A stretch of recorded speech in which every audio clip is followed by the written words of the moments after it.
Hello, welcome back to another guys. দেখুন আমার বাড়ির সামনে ডেলিভারি বয় চলে এসেছে। একটা পার্সেল ছিল আমার, সেটা দিতে এসেছে।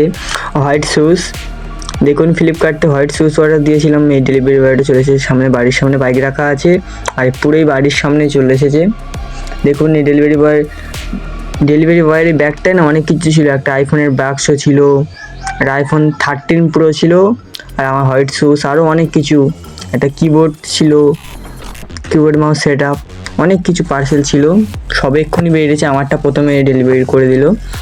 দেখুন এখানে টাকা পড়ে আছে, সেই টাকাটা নিয়ে পেমেন্টটা করে দিলাম। ডেলিভারি বয়ের টাকা হয়তো পড়ে গেছিলো।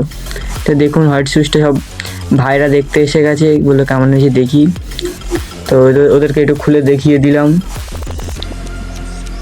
গাইস বলে যাবেন হোয়াইট শুজটা কেমন হয়েছে দেখুনই। সেরকম বিল কোয়ালিটি ভালো না, কিন্তু তাও পরার জন্য একদিনে ঈদে পরবো না, তাই। ভালো থাকবেন, সুস্থ থাকবেন, গুড নাইট।